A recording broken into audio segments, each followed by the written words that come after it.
जय हिंद दोस्तों। स्वागत है आप सभी साथियों का आपकी अपनी संस्था all in one study point में। साथियों, मैं सोनू भारती आप सभी दोस्तों का स्वागत करता हूं।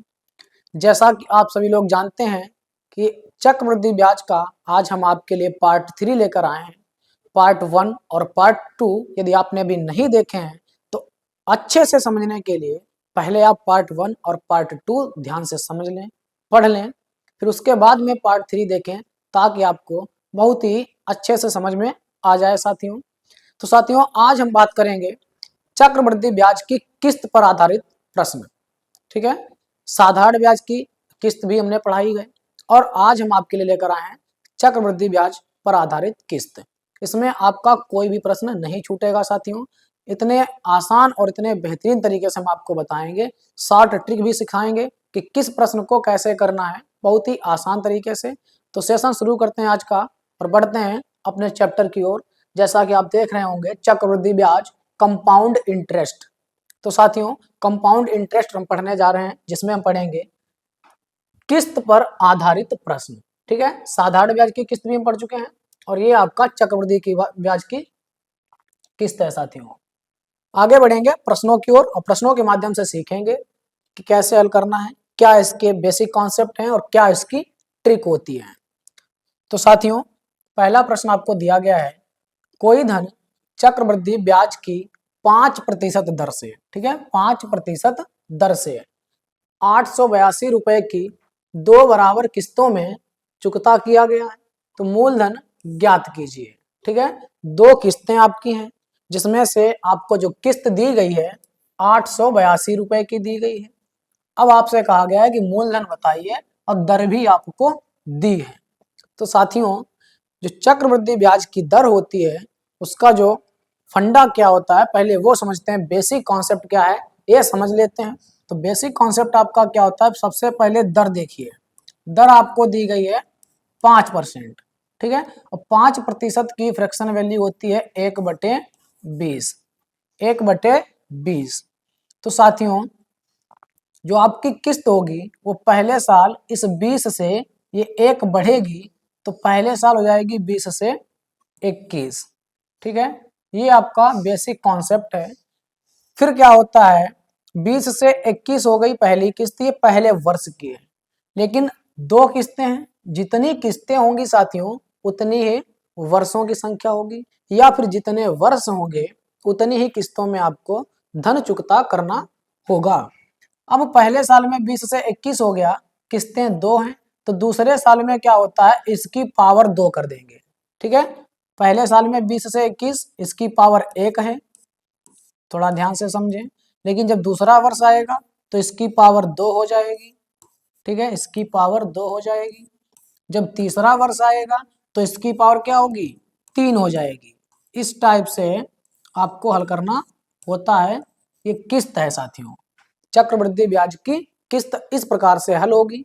लेकिन हमें केवल 2 बराबर किस्तों में चुकता करना है, तो हमें तीसरे से मतलब नहीं है। अब इसका मान क्या होगा, 20 से 21, ये तो ऐसे ही रहेगा। ठीक है, 20 से 21 इधर बढ़ के लिखते हैं थोड़ा, 20 से 21। फिर दूसरे वर्ष में 20 का वर्ग कितना, 400, और 21 का वर्ग कितना, 441 बटे। अब साथियों, जो आपकी किस्त होगी, किस्त वो हमेशा क्या होती है, बराबर रहती है। ठीक है, किस्त जो होगी प्रत्येक वर्ष की बराबर रहती है। कि जैसे आपने कभी मोबाइल फोन या बाइक कार वगैरह खरीदी होगी तो आप देख रहे होंगे जो मंथली आपकी किस्त आती है वो प्रत्येक महीने की क्या होगी, बराबर होती है, क्योंकि किस्त हमेशा सेम होगी। इसलिए हम क्या करेंगे, ये आपका मूलधन है, ये आपका मूलधन है साथियों, ये हो गया मूलधन,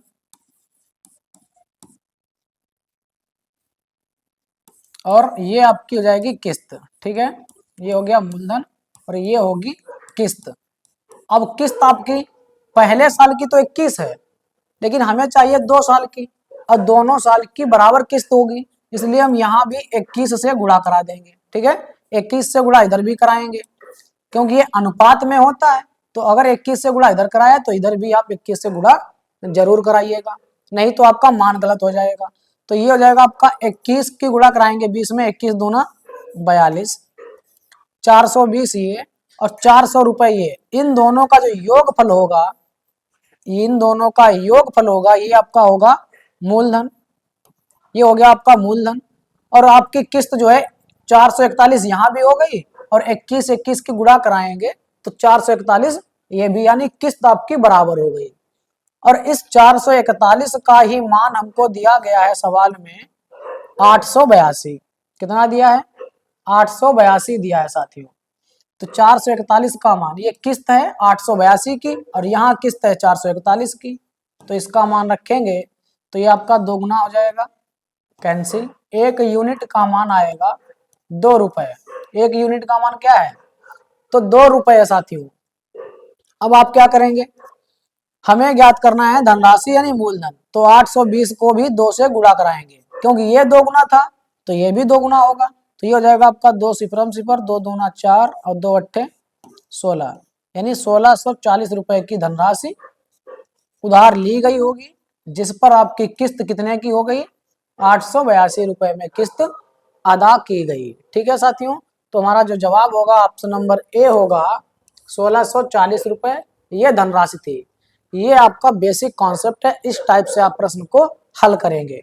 ठीक है, पहले दर को फ्रैक्शन में लिखेंगे, फ्रैक्शन में लिखने के बाद इसको जोड़ेंगे तो 20 से 21 होगा आपका ये पहले साल का जो मिश्र धन होता है, यही मिश्र धन ही किस्त होती है। ठीक है, मिश्र धन ही किस्त होता है, लेकिन क्या होता है ये बराबर बांट दिया जाता है, यहाँ आपका अलग अलग आएगा। ठीक है, इसलिए 20 से 21 हो गया, फिर 20 का वर्ग 21 का वर्ग, इसको हमने क्या किया, किस्त आपकी बराबर की, पहले 21 थी फिर 21 का वर्ग कितना 441, अब यहाँ 441 है यहाँ केवल 21 है, तो किस्त हमको करनी है बराबर, इसलिए हमने 21 से गुणा करा दिया। अब गुणा अगर इधर कराया है तो इधर भी करना होगा, क्योंकि ये आपका अनुपात होता है साथियों। ठीक है, ये अनुपात होता है। अब यहां से जब आप मान निकालेंगे तो इन दोनों का जो योगफल होगा वो आपका क्या होगा, वो हो जाएगा मूलधन और किस्त आपकी इधर वाली। ठीक है, किस्त हमको दी गई थी, धनराशि ज्ञात कर ली गई। यदि आपको धनराशि दी जाती तो हम किस्त यहाँ से ज्ञात कर सकते थे। आगे बढ़ेंगे साथियों प्रश्न नंबर 2 की ओर। ये रहा हमारा अगला प्रश्न, क्वेश्चन नंबर 2 आपकी स्क्रीन पर समझिएगा। सबसे पहले प्रश्न पढ़िए ध्यान से। 33,100 रुपए की धनराशि को 3 बराबर किस्तों में 10% की दर से अदा करना है, तो किस्त ज्ञात कीजिए। अब साथियों किस्त हमें ज्ञात करनी है, बिल्कुल सेम बेसिक कॉन्सेप्ट हमें लगाना है, कुछ जल्दबाजी नहीं करनी है। तो 10% की दर है, तो 10% की दर को बटे में बदलेंगे, फ्रैक्शन में बदलेंगे तो 1/10 आ जाएगा। पहले साल में 10 से 11 हो जाएगी किस्त, 10 से 11 होगी। फिर दूसरे वर्ष में 10 की किस्त 100 हो जाएगी, क्योंकि दूसरे वर्ष में वर्ग करते हैं, तीसरे वर्ष में घन करते हैं, तो 11 का वर्ग 121 और 3 किस्तें हैं, तो इसका मतलब 3 वर्ष का समय है, तो आपको 10 का क्यूब भी करना होगा 1000 और इधर 11 का क्यूब 1331। अब साथियों इधर वाला आपका जो मान आएगा इधर का ये होगा मूलधन और जो इधर मान होगा वो होगा किस्त। ठीक है, किस्त। अब हम क्या करेंगे, किस्त जानते हैं आप कि प्रत्येक वर्ष की बराबर रहती है, तो इसको हम बराबर करेंगे। ये 21 का ही तो वर्ग है, तो हम क्या करेंगे यहाँ पर 11 से गुणा कराएंगे, ये 11 का वर्ग है और 11 से गुणा कराया ये भी 1331 हो गया। अब 11 वाले में 121 से गुणा करा देंगे, ये भी 1331 हो जाएगा।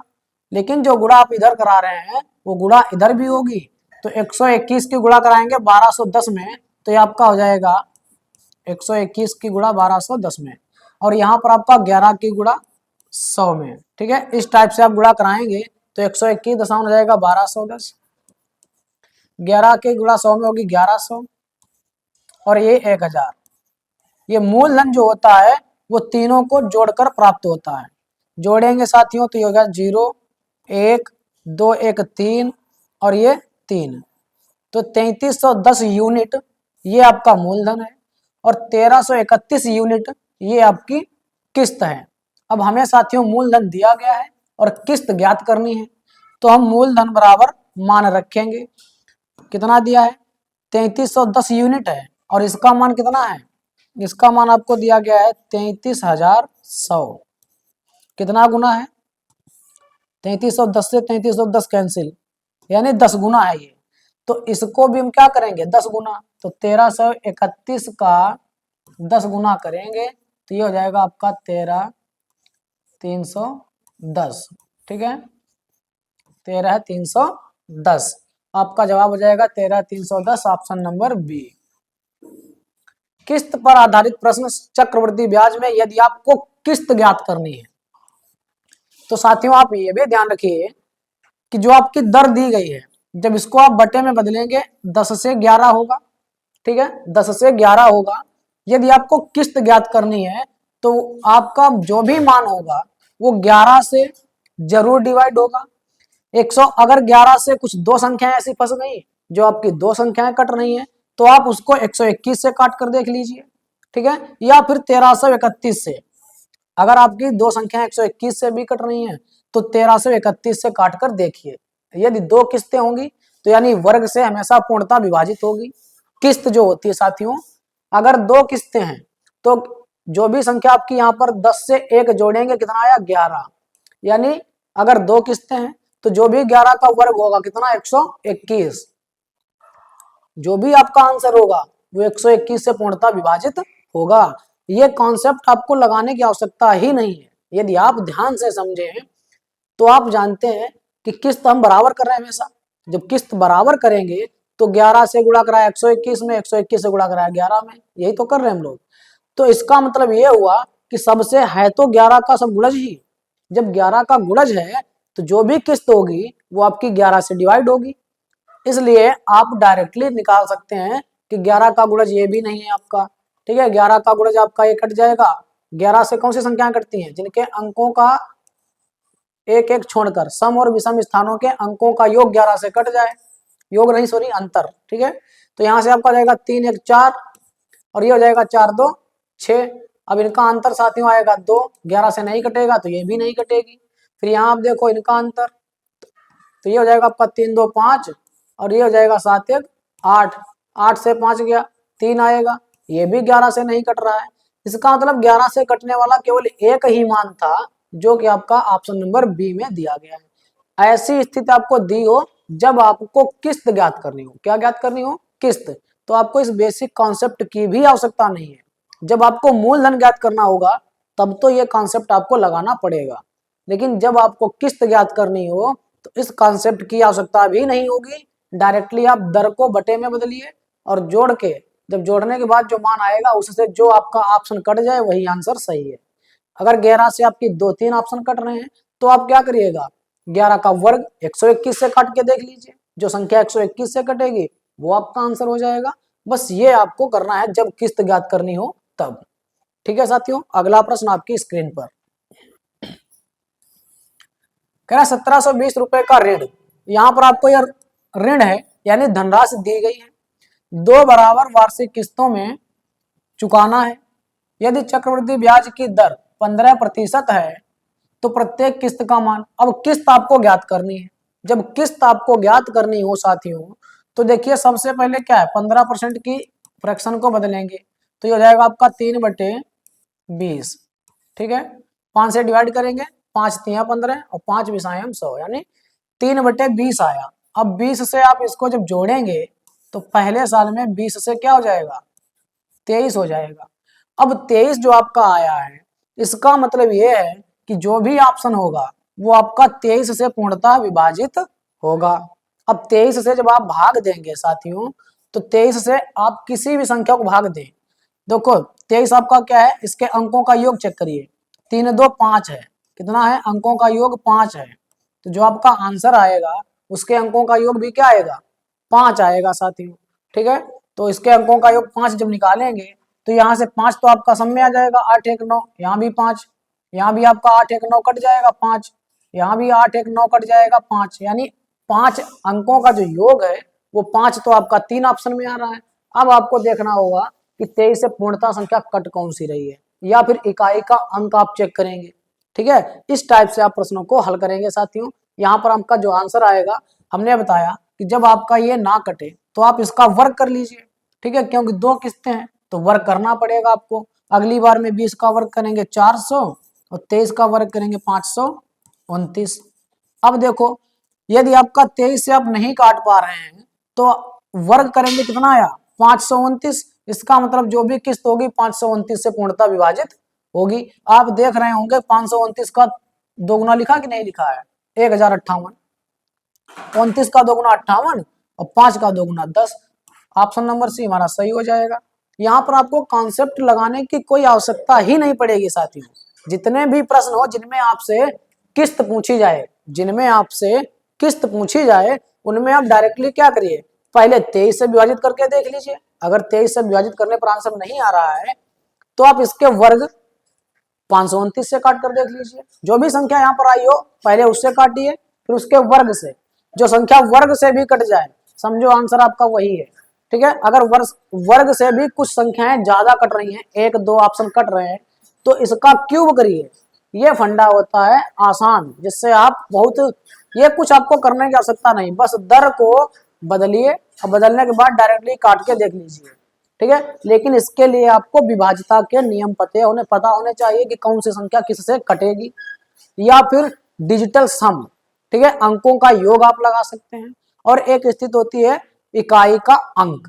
ये 3 चीजें आपको अच्छे से आनी चाहिए, तब आप इसको आसानी से हल कर सकते हैं। तो हमारा आंसर क्या हो गया, सी ऑप्शन हो गया। इसका 2 को 2 गुना दिया है तो डायरेक्टली आप हल कर सकते हैं। लेकिन साथियों हम आपको बताते हैं कैसे हल करना है। देखो आपका 2 किस्तों में था तो पहले साल में 23 हो गया, ठीक है, पहले साल में 23 हो गया, फिर 529, क्योंकि दूसरे साल में वर्ग होता है। अब किस्त करेंगे बराबर तो 23 से गुणा इधर कराएंगे और 23 से गुणा आप इधर कराएंगे। जब गुणा कराएंगे साथियों तब आपका मान क्या आएगा, 23 दूना 46, यानी 460 ये आ गया और 400 ये, इन दोनों का जो योग फल आएगा इसके गुणा कराने के बाद, और ये दोनों को जब जोड़ेंगे तो मूलधन मिलेगा। तो ये हो जाएगा आपका 860। ये मूलधन है। आपको सवाल में कितना मूलधन दिया है, 1720। तो 860 का 1720 जो है कितना गुना है, तो 860 का 2 गुना है 1720, ठीक है। 2 सिफरम सिफर और 2 छंग 12 का 2 बचेगा 1, 2 अट्ठे 16 और 1 17। ये 2 गुना है तो इसका भी आप क्या करेंगे 2 गुना। तो 29 का 2 गुना 58 और 5 का 2 गुना 10, यानी 1058 आपका सी आंसर सही हो जाएगा साथियों। यही आपको हमने पहले ही बताया था कि डायरेक्टली आप वर्ग करके काट लीजिए, जो भी आएगा वही हमारा जवाब होगा। आगे बढ़ते हैं अगले प्रश्न की ओर। क्वेश्चन नंबर 4 ध्यान से समझिए क्या पूछा गया साथियों। क्वेश्चन नंबर 4 में तो हमसे कह रहा है कुछ धन 2 वार्षिक किस्तों में चुकाया गया। यहाँ पर धन पूछा गया है। यदि प्रत्येक किस्त का मान 3600 रुपए है, किस्त हमको दी गई है 3600 रुपए तथा ब्याज की 20% वार्षिक दर है, तो कितना धन उधार लिया गया, ये आपसे पूछा गया। तो सबसे पहले दर उठाइए 20%, इसका फ्रैक्शन वैल्यू 1/5, यानी 5 से 6 होगा, ठीक है, 5 से 6 होगा। तो 5 से 6 हो गया। पहले साल में कितनी किस्तों में चुकाना है, तो कह रहा है प्रत्येक किस्त मान दिया गया 2 वार्षिक किस्तों में, यानी 2 वार्षिक किस्तों में चुकाना है। तो पहले साल 5 से 6 होगा, दूसरे साल 5 का वर्ग 25 और 6 का वर्ग 36। अब हमने बताया कि 36 ये हो गया है तो 36 इसको भी बनाना पड़ेगा क्योंकि किस्त हमेशा बराबर रहती है। तो ये हो जाएगा 6 से गुणा इधर, 6 से गुणा इधर, ये हो जाएगा 6 पंचे 30 और ये 25, 30 25 आपका 55 हो जाएगा, ठीक है। 30 और 25 55 यूनिट हुआ, ये मूलधन है। और किस्त आपकी कितनी है 36 यूनिट। अब हमें क्या करना है, आपको किस्त दी गई है साथियों, किस्त कितनी दी है, तो 36 यूनिट का मान दिया गया हमें 3600 रुपए, ठीक है। 36 यूनिट का मान कितना दिया है, किस्त हमको दी गई 3600 रुपए, ये किस्त है और ये मूलधन है, ठीक है। तो आप कितना गुना यहाँ दिया गया आपको 100 गुना, ये 100 गुना है तो फिर 55 को भी हम 100 गुना करेंगे, 55 गुणे 100 करेंगे आप, आपका जवाब आएगा 5500 रुपए, ठीक है। जो धनराशि उधार ली गई थी वो कितनी थी, ऑप्शन नंबर ए 5500 रुपए धनराशि उधार ली गई थी, जिसकी किस्त जो थी कितनी थी 3600 रुपए। आपको बताया था जो किस्त होती है वो मूलधन से बड़ी और तथा मिश्र धन से छोटी होती है। ठीक है, ये भी बात आपको ध्यान रखनी है। आप इस आधार पर भी प्रश्न को जल्दी से हल कर सकते हैं, क्योंकि आपको पता है कि 3600 रुपए है। यदि आपका जो मूलधन है वो 3600 से नीचे जो दिया गया है वो आंसर हो सकता है, इससे ऊपर नहीं हो सकता है। ठीक है, सॉरी, 36 जो किस्त होगी आपकी वो मूलधन से बड़ी होती है और मिश्रण से छोटी होती है। ठीक है साथियों, इस टाइप से होता है। आगे बढ़ेंगे, ये रहा हमारा अगला प्रश्न। 24,400 रुपए की धनराशि 25% की दर से 3 बराबर किस्तों में चुकता की गई। प्रत्येक किस्त का मान ज्ञात। अब किस्त हमसे पूछी गई, ठीक है, प्रत्येक किस्त का मान हमसे पूछा गया। तो साथियों किस्त का मान ज्ञात करने के लिए केवल आपको दर बदलनी है। ठीक है, 25% की फ्रैक्शन वैल्यू क्या होगी, 1/4। अब आप देखेंगे 4 से 1 जोड़ेंगे तो पहले साल में 4 से 5 होगा, पहले साल में 4 से 5 होगा। अब कितनी किस्तों में चुकाना है, 3 किस्तों में। तो यहाँ पर आप क्या करेंगे, पहले साल में पावर 1 रहती है, दूसरे साल में इसकी 5 की पावर 2 हो जाएगी, तीसरे साल में 5 की पावर 3 यानी 125।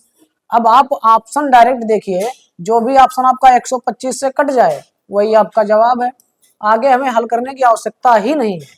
ठीक है साथियों, आपको आगे हल करने की आवश्यकता ही नहीं है। जब आपसे किस्त पूछी जाए तब बहुत आसान तरीका होता है, यही आपका जवाब हो जाएगा। ठीक है, हालांकि हम आपको बताते हैं कैसे हल करना है, कॉन्सेप्ट भी आपको बता देते हैं। देखो यहाँ 5 था, 25 हो गया, फिर हर बार में 5-5 गुना हो रहा है, तो इधर आपका 4-4 गुना करेंगे। पहले 4, फिर 4 का वर्ग 16, फिर 4 का क्यूब 64। लेकिन होता क्या है, ये किस्त आपकी बराबर होती है, इसलिए हम क्या करेंगे, 125 यहाँ पर है तो यहाँ 5 से गुणा करा के इसको भी 125 बनाएंगे। ठीक है, 5 से गुणा करा के इसको भी 125 बनाएंगे, फिर यहाँ 25 से गुणा करा के इसको भी 125 बनाएंगे। जो गुणा इधर कराया है वो गुणा आपका इधर भी होगा, जो गुणा इधर कराया है वो गुणा इधर भी होगा। अब ये हो जाएगा 25 चक्कू 100, ये हो जाएगा 16 पंचे 80 और ये हो जाएगा 64। इन सबको जोड़ने के बाद आपको मूलधन मिलेगा। ठीक है, क्या मिलेगा, मूलधन। तो ये हो जाएगा 4, ये हो जाएगा 8 6 14 का 4 और 1 1 2, 244 यूनिट ये आपका मूलधन है। जबकि सवाल में आपको दिया गया है 244 का 100 गुना, 244 का 100 गुना है। तो किस्त को भी हम क्या करेंगे, 125 जो किस्त है उसको भी 100 गुना करेंगे, तो आपका जवाब आ जाएगा 12,500 रुपए। ठीक है, 12,500 रुपए, जो कि जवाब हमने आपको सबसे पहले बता दिया था कि जवाब यही आएगा। ठीक है साथियों, आगे बढ़ते हैं अगले प्रश्न की ओर। इस टाइप से जब आप प्रश्न को हल करेंगे तो आप अपना समय जो है बचा लेंगे और प्रश्न भी आपका जल्दी हल हो जाएगा। ठीक है, जवाब भी आपका गलत नहीं होगा। क्वेश्चन नंबर 6 देखिए, 2300 रुपए धन है, 30% की दर है, 2 बराबर किस्तों में चुकता किया गया है, प्रत्येक किस्त का मान है। ज्ञात करना आपको किस्त।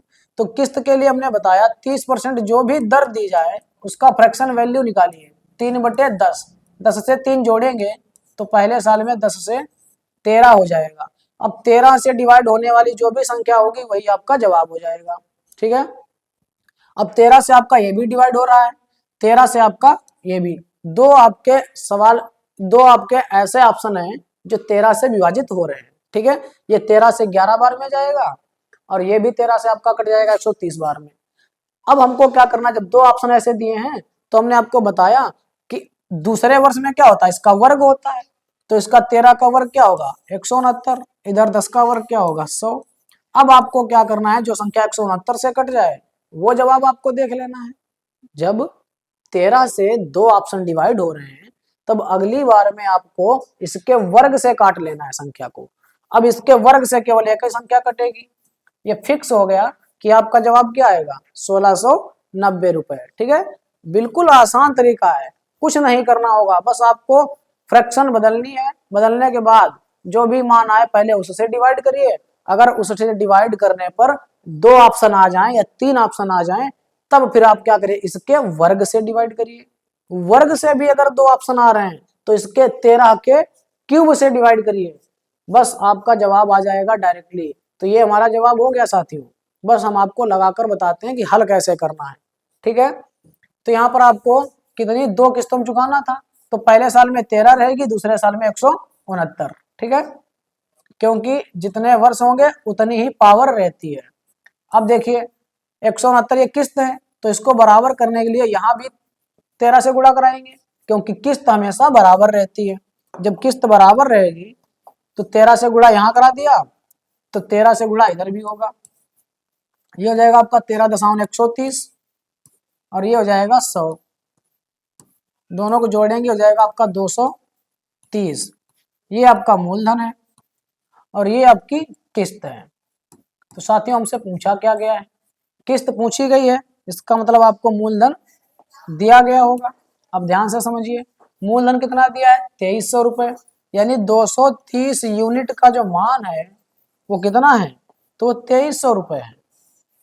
2300 रुपए डिवाइड करेंगे आपका 10 बार है, 10 गुना, तो 1 यूनिट का मान कितना, 10 रुपए। अगर 1 यूनिट का मान 10 रुपए तो 169 यूनिट का मान कितना, इसको भी आप 10 गुना करेंगे तो ये हो जाएगा 1690 रुपए। ठीक है, जवाब आपका वही आना है जो कि हमने आपको ट्रिक के माध्यम से बहुत तुरंत बता दिया। बिल्कुल बस ऑप्शन देखिए, आपका जवाब आ जाएगा। ठीक है, आगे बढ़ते हैं अगले प्रश्न की ओर।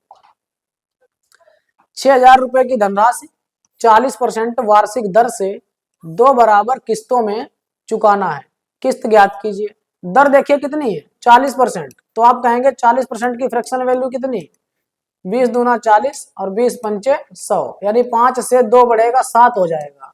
जो संख्या 7 से कट जाए वही आपका आंसर। तो 7 से आपका केवल एक ही कट रहा है 4900, बाकी कोई कट ही नहीं रहा है। ठीक है, तो हमारा यही जवाब हो जाएगा साथियों। आपको प्रश्न हल करने की आवश्यकता ही नहीं है, लेकिन आप कॉन्सेप्ट भी समझ लीजिए क्या होगा। तो समझिए 40% की फ्रैक्शन वैल्यू क्या है, 2/5। ठीक है, तो 5 से 2 हो जाएगा पहले साल में, 5 से 2 बढ़ाएंगे यानी 7 हो जाएगा। ये पहले साल में 2 किस्तें हैं तो 2 बार आपको लिखना है। अगली बार में वर्ग हो जाएगा, 5 का वर्ग 25 और 7 का वर्ग 49। अब आप जानते हैं किस्त बराबर रहती है, तो 7 से गुणा इधर भी कराएंगे, 7 से गुणा इधर भी कराएंगे। ये 7 पच्चे 35 और ये 25, दोनों को जब जोड़ेंगे तो 35 और 25 हो जाएगा आपका 60। ये मूलधन है और ये 49 जो है ये किस्त है।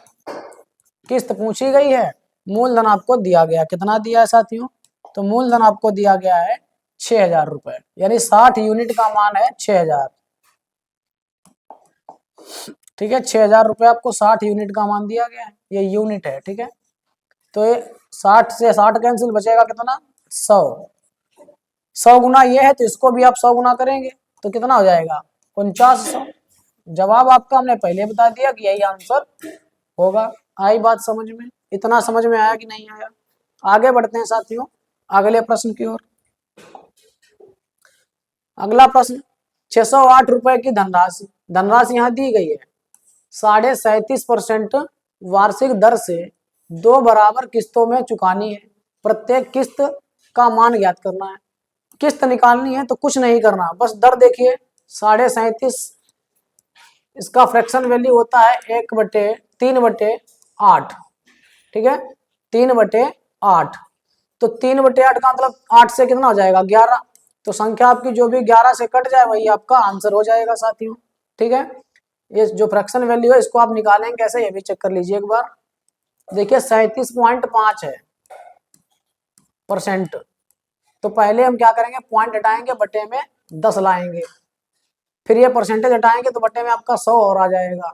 फिर से डिवाइड करेंगे आप, तो 25 से डिवाइड कर लेते हैं, 25 चक्कू 100 हो जाएगा, ये 40 है। 25 से इसे डिवाइड करेंगे, 25 एकन 25 और बचेगा आपका यहाँ पर 12 हो जाएगा 125, यानी 25 पंचे 125। फिर 5 अट्ठे 40 और 5 तिया 15। ठीक है, 3/8 फ्रैक्शन वैल्यू आ गई। अब 8 से 3 होगा ये, तो 8 से 3 11 हो जाएगा। 11 से आप डिवाइड करिए, क्या 4 और 0, 8 से आप घटाएंगे 4 तो क्या है 4 आएगा, ये आपका 11 से डिवाइड होगा नहीं। फिर देखो 6 और 4 10, 10 में से घटाएंगे 5, कितना बचेगा 5, तो क्या ये आपका 11 से डिवाइड होगा नहीं। तो 4 और 4 8, 8 में से घटाएंगे 8, और ये कितना आया 0। 0 आपका 11 से कट रहा है, तो यही आपका क्या होगा, जवाब हो जाएगा। ठीक है, ये आपका 11 से विभाज्यता का नियम होता है, विषम स्थानों का योग यानी 6 5 11 माइनस जो सम स्थान पर बचे उसका, इन दोनों का अंतर जो होगा कितना आया 9। ये जो 9 आया है, अगर ये संख्या आपकी 11 से कटेगी तो ये संख्या भी आपकी 11 से पूर्णतः विभाजित होगी। ये 11 का विभाज्यता का नियम होता है। तो यहाँ देखिए 4 4 8 है, 8 से 8 घटाएंगे 0 आएगा, 0 सबसे कट जाता है, इसका मतलब यही आपका आंसर है। आप ऐसे लगा सकते हैं, केवल ऑप्शन से ही आप खेल जाएंगे। ठीक है, वहां पर आपको कुछ नहीं करना है। अब आपको दर पता होनी चाहिए। दर को आप पहले सबसे फ्रैक्शन में बदलेंगे। कितना दिया है 37.5%, इसका मान होता है 3/8। ठीक है, अब 3/8 में आप क्या करेंगे, पहले 8 थी फिर 11 होगी। कितनी किस्तें हैं, 2 किस्तें हैं, तो फिर यहाँ पर 8 का वर्ग 64 करेंगे, इधर 11 का वर्ग 121 करेंगे। अब साथियों 121 किस्त है, बराबर करनी पड़ेगी। जब बराबर करेंगे तो आप 11 से गुणा इधर कराएंगे, 11 से गुणा इधर, तो ये जाएगा 11 8 88 और ये 64 जोड़ेंगे तो 8 4 12 का 2 और 8 6 14 और 1 15, 152 यूनिट ये मूलधन है और 121 ये आपकी किस्त है। ठीक है, अब हमें किस्त ज्ञात ही करनी। मूलधन आपको कितना दिया है 608 रुपए, तो 152 का 608 कितना है, 608 कितना है, तो 4 दूना 8, 4 पंचे 20 का 0 बचेगा 2 और 4 1 4 2 6 यानी 4 गुना है। अगर ये 4 गुना है तो 121 का 4 गुना करिए, तो 4 1 4, 4 दूना 8 और 4 1 4 यानी 484 रुपए आपका आंसर आ जाएगा, जो कि हम आपको ट्रिक के माध्यम से पहले ही बता चुके हैं। ठीक है, आगे बढ़ेंगे साथियों अगले प्रश्न की ओर। ये रहा हमारा अगला प्रश्न, क्वेश्चन नंबर 9। 8% वार्षिक दर से 2550 रुपए की धनराशि को 1 वर्ष की बराबर किस्तों में चुकाना है। प्रत्येक किस्त का मान ज्ञात कीजिए यदि ब्याज छमाही देय है। अब यहाँ पर आपका एक नया मोड आया साथियों, क्या दिया गया है, अब ब्याज आपका जो है छमाही जोड़ा जा रहा है। जब ब्याज छमाही जोड़ा जाता है तो फिर दर जो होती है वो आधी और समय दोगुना हो जाता है। तो दर कितनी दी है 8%, तो 8% जो दर दी है वो आधी होगी, तो 4% बचेगी। तो आपको मान इससे सवाल नहीं लगाना है, सवाल लगाना है इससे, क्योंकि ब्याज जो है छमाही लिया जा रहा है तो दर आधी होगी, तो 4% आपका मान हो गया दर का।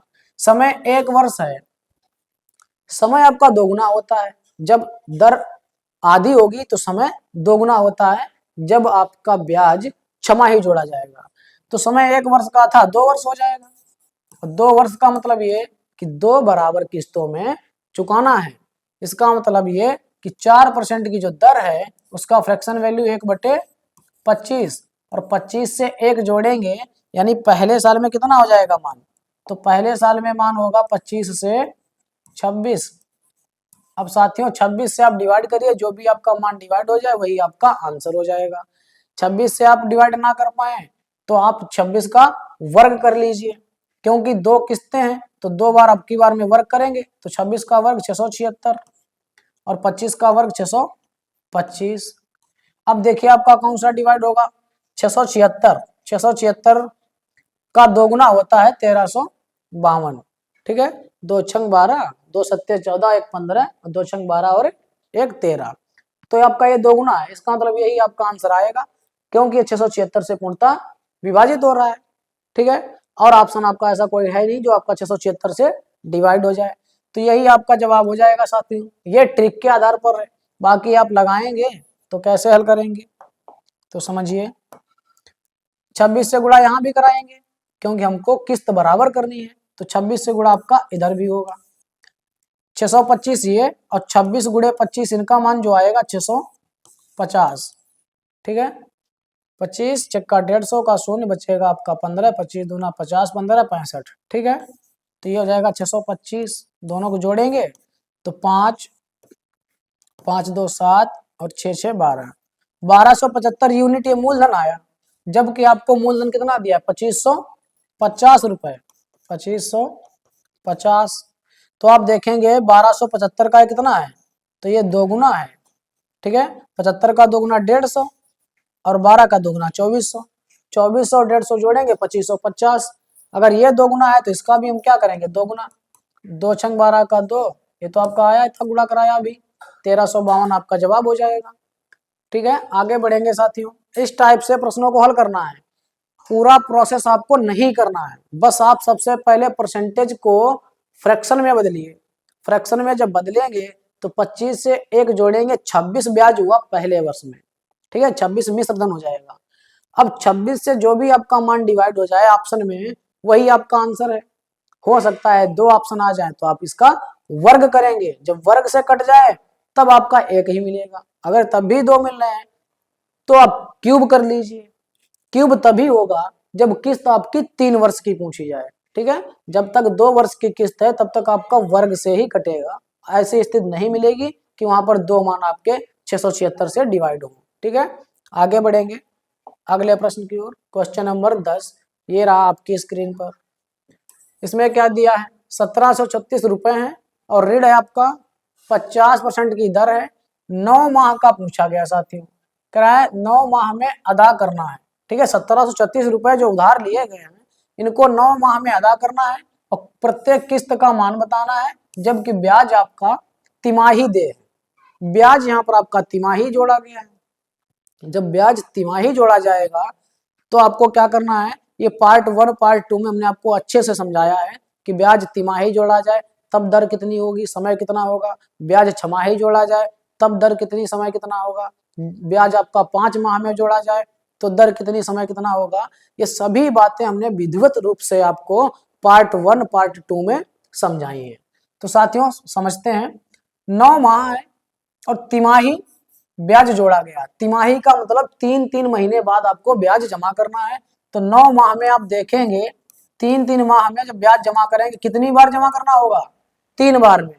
9 माह में 3-3 माह में ब्याज जमा करना है तो इसको भाग करेंगे, कितनी बार जमा करेंगे, यानी ब्याज आप 3 बार जमा करेंगे। जब 3 बार किस्त जमा करेंगे इसका मतलब किस्तों की संख्या कितनी हो गई, 3। किस्तों की संख्या 3 हो गई, लेकिन दर आपको ज्ञात करनी है। दर कैसे ज्ञात करेंगे, दर आपको दी गई 50%। ठीक है, 50%। अब यहां पर साथियों में क्या करना है, 50% दर जो भी दी गई है ये आपकी हमेशा वार्षिक दर होती है। ठीक है, वार्षिक दर होती है, इसका मतलब 1 वर्ष यानी 12 माह की दर है 50%। अगर हम 1 माह की निकालेंगे तो 12 से इसे भाग कर देंगे। अब ब्याज आपका जोड़ा गया तिमाही, तो 3 माह की दर क्या होगी, 3 से गुणा। 3 चक्कू 12, 4 से डिवाइड करेंगे आप, 50/4 ये हो जाएगा आपका 50/4 यानी 25/2। और 25/2 का मतलब क्या है, 12.5%। ठीक है, 12.5%। अब 12.5% जब फ्रैक्शन में आप बदलेंगे तो ये आपका आ जाएगा। ठीक है, 12.5 की आवश्यकता ही नहीं थी हमें, ये आपका परसेंटेज में था, बटे में आप केवल 2 जीरो बढ़ा लेते परसेंटेज वाले, तो आपका हो जाएगा 25/200 यानी 1/8 आएगा। फ्रैक्शन वैल्यू 1/8 यानी 8 से 1 बढ़ाएंगे 9, 1 से 8 बढ़ाएंगे 9 आएगा। लेकिन किस्तें हमें जमा करनी है 3, तो इसका मतलब इसका वर्ग भी होगा क्यूब भी होगा। तो साथियों पहले आप 9 का वर्ग करेंगे 81, फिर क्यूब करेंगे तो 729। आपका डायरेक्टली देखिए 729 से कटने वाला केवल एक ही मान है, यही आपका जवाब हो जाएगा। ठीक है, 729 से कटने वाला केवल एक ही मान है, यही आपका जवाब होगा। हालांकि हम हल कर लेते हैं साथियों। तो देखिए यहाँ पर 9 से गुणा कराएंगे, यहाँ पर 8 का, पहले यहाँ 8 से 9, फिर 8 का वर्ग 64, फिर 8 का क्यूब 512। अब यहाँ पर किस्त बराबर करिए साथियों। जब आप किस्त बराबर करेंगे तो 9 से गुणा यहाँ कराएंगे, 9 1 का 9 और 9/72 यानी 729 ये भी हो गया, तो इधर भी 9 से गुणा होगा। फिर 81 से गुणा यहाँ कराएंगे आप, 81 से गुणा इधर हुआ है तो 81 से गुणा आपका इधर भी होगा। अब गुणा कराने के बाद इनको सबको जोड़िए, ये मूलधन हो जाएगा और ये आपकी बराबर बराबर किस्त। तो ये हो जाएगा 8 1 8 और 8 8 64, ये हो जाएगा आपका 9 चौके 36 और ये 9 छाक 54 और 3 57 और 512 आपका ये जोड़ेंगे 8 2 10 6 16 का 6 हासिल लगा 1, 7 4 11 1 12 और 1 13 का 3 हासिल लगा 1, 5 5 10 6 16 और 1 हासिल 17, 1736 यूनिट। ये आपका क्या है, मूलधन। ये मूलधन हो गया 1736 यूनिट। और सवाल में भी आपको दिया गया 1736 यूनिट, इसका मतलब ये एक गुना है। ठीक है, ये भी 1736, ये भी 1736, तो एक गुना है। तो आपकी किस्त क्या थी, 729। 729 का एक गुना करेंगे तो 729 ही तो रहेगा। यही हमारा जवाब हो गया, ऑप्शन नंबर सी। ठीक है साथियों, ये सबसे पहले आप दर को बटे में बदल लीजिए, फ्रैक्शन में बदल लीजिए। फ्रैक्शन में बदलने के बाद जब आप जोड़ेंगे तो जो भी मान आए उसका पहले वर्ग करिए फिर क्यूब करिए। अगर 2 किस्तें हैं तो वर्ग से काट के देखिए, आपका आंसर आ जाएगा। और अगर 3 किस्तों में है तो क्यूब से आप काटिएगा, आपका जवाब आ जाएगा। वही आपका जवाब बिल्कुल सही होगा। अब यहाँ आप देख लीजिए, ये गुना पर आधारित आपका है। कोई धन चक्रवृद्धि ब्याज से 5 वर्ष में 3 गुना हो जाता है तो 15 वर्ष में कितना गुना हो जाएगा। तो साथियों आपका दिया गया कोई धन चक्रवृद्धि ब्याज से 5 वर्ष में कितना है। बहुत आसान तरीके से हमने गुना वाला पार्ट जो है आपका 3 है, 2 है, जिसमें हमने केवल गुना पर आधारित प्रश्न सिखाए हैं। तो 5 वर्ष में 3 गुना है तो यहाँ 3 लिख लीजिए, 5 वर्ष में 3 गुना, फिर क्या हो जाएगा। तो 15 वर्ष में कितना, तो 5 का ये 15 वर्ष हो गया। ठीक है, पहले 5 वर्ष था, अब आपका 15 वर्ष हो गया है। कितना गुना हो गया, तो आप कहेंगे 3 गुना हो गया। तो जितना गुना हो वो इसकी पावर लगा देनी है। ठीक है, जितना गुना समय होगा वो पावर रहेगी गुना की। तो 3 की पावर 3 करेंगे कितना, 27 गुना हो जाएगा। ठीक है, 27 गुना 5 वर्ष में जो 3 गुना था वो 15 वर्ष में 27 गुना हो जाएगा। ऑप्शन नंबर सी हमारा सही जवाब हो जाएगा। ठीक है साथियों, 3 की पावर 3 क्या होगी, 3 3 9 3 27। आगे बढ़ेंगे अगले प्रश्न की ओर। कोई धन चक्रवृद्धि ब्याज से 11 वर्ष में 7 गुना हो जाता है तो 33 वर्ष में कितना गुना होगा। ठीक है, अब देखो 11 वर्ष में कितना दिया गया, तो 11 वर्ष में दिया गया है 7 गुना। 11 वर्ष में 7 गुना दिया है, 11 वर्ष में 7 गुना हो रहा है। तो 33 में कितना गुना, तो 33 वर्ष जो है ये पहले वाले समय का कितना गुना है, तो 11 3 33, 3 गुना है। तो 7 गुना था पहले, उसकी पावर कितनी, 3। जितना गुना समय होगा वो पावर आपकी पहले वाले गुना के ऊपर लग जाएगी। तो पहले 7 गुना था तो 7 की पावर 3 लगाएंगे, 343 गुना। ठीक है, तो इसका मतलब हमारा जवाब होगा ऑप्शन नंबर बी, 33 वर्ष में 343 गुना धनराशि हो जाएगी। ठीक है, ये हमारा जवाब हो जाएगा। गुना पर आधारित प्रश्न है ये आपका चक्रवृद्धि ब्याज में। कोई धन चक्रवृद्धि ब्याज से 3 वर्ष में 2 गुना हो जाता है तो यह 16 गुना कितने समय में हो। यहाँ पर आपसे समय पूछा गया है, गुना आपको दिया गया है और समय आपसे पूछा गया है। तब आपको क्या करना होगा साथियों, 3 वर्ष में दिया है, 3 वर्ष में 2 गुना।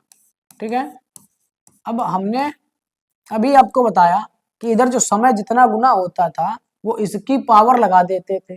तो हम क्या करें, जो भी आपका गुना दिया गया है पता करिए इसकी कितनी पावर है ये। तो जो 16 है ये आपका 2 की पावर कितनी है, 4। 2 की पावर 4 को 16 कहते हैं। इसका मतलब जो भी पावर होती है यह लगाते थे कि नहीं लगाते थे। जब इधर समय आपका 4 गुना होता था तो आप 2 की पावर 4 लगाते थे। समय 3 गुना होता था तो 2 की पावर 3 लगा देते थे। ठीक है, जितना गुना पहले दिया होता है उसकी पावर लगाते थे। तो यहाँ पर आपको क्या है, पहले से गुना दिया गया है, 2 गुना है और बाद में 16 गुना पूछा गया, 16 गुना पूछा गया है। तो आपको क्या करना है, ये 16 जो है इसकी पावर होगी, अब पावर है 4 तो 4 से आपको यहाँ गुणा कराना, 4 3 12 वर्ष, यही आपका जवाब। ठीक है, यानी 12 वर्ष में 16 गुना होगा। ऑप्शन नंबर बी हमारा सही हो जाएगा, ऑप्शन नंबर बी सही हो जाएगा। आगे बढ़ेंगे, चक्रवृद्धि ब्याज पर जमा की गई 12,000 की धनराशि 5 वर्ष में 2 गुनी हो जाती है, 20 वर्ष बाद या कितनी हो जाएगी। बिल्कुल गुना पर ही आधारित प्रश्न है लेकिन इसमें आपको धनराशि दी गई साथियों। ठीक है, गुना पर आधारित प्रश्न और आपको धनराशि इसमें दी गई है। कितना दिया है? जमा की गई है 12,000 रुपए राशि और 5 वर्ष में 2 गुना। तो पहले 5 वर्ष में कितना? तो पहले 5 वर्ष में 2 गुना। ठीक है, पहले 5 वर्ष में 2 गुना। फिर क्या हो रहा है? 20 वर्ष बाद कितनी होगी? तो आप जानते हैं 20 वर्ष में कितना गुना, पहले आप ये ज्ञात करिए। पहले ये ज्ञात करो कि 20 वर्ष में कितना गुनी होगी। तो 20 वर्ष में देखो 5 का कितना गुना है? ये जो समय आपका है 5 का 4 गुना हो गया। तो 2 की पावर 4 लगानी है, कितना गुना हो जाएगा? 16 गुना। तो जो धनराशि हो जाएगी वो 16 गुनी हो जाएगी। अब धनराशि हमको दी कितनी गई है? 12,000 रुपए। तो 12,000 रुपए का 16 गुना करेंगे तो यह हो जाएगा आपका 16 सिफरम सिफर 3, तो शून्य लगेंगे आपके। 16 दूनी 32 का 2 बचेगा कैरी 3 और 16 एकम 16 3 19, यानी 192 और 3 जीरो। ऑप्शन नंबर ए आपका सही हो जाएगा। ठीक है, ऑप्शन नंबर ए। सबसे पहले यहाँ पर आप गुना ज्ञात करेंगे और गुना जब आपको ज्ञात हो जाए तब आपको जो भी धनराशि दी गई है उसमें उतना ही गुना से गुणा करा देंगे, आपका जवाब आ जाएगा कि इतनी धनराशि अब हो जाएगी। ठीक है, आगे बढ़ते हैं साथियों। ये हमारा अंतिम प्रश्न था। तो उम्मीद है आपको वीडियो अच्छा लगेगा। यदि वीडियो अच्छा लगे तो लाइक और शेयर करें और हमारे YouTube channel all in one study point को सब्सक्राइब करें। साथियों, यहाँ पर आपको math, reasoning, Hindi, GK, GS सभी प्रकार की पूरी सुविधाएं मुफ्त में प्रदान कराई जा रही हैं, इसलिए हमारे चैनल को जरूर सब्सक्राइब करें। तो आज का सेशन यहीं पर समाप्त होता है, जिसमें हमने सीखा है चक्रवृद्धि ब्याज की किस्त ज्ञात करना। तो साथियों, आज का सेशन समाप्त हुआ। सभी साथियों को आदाब, नमस्कार, सत श्री अकाल, राम राम, धन्यवाद दोस्तों।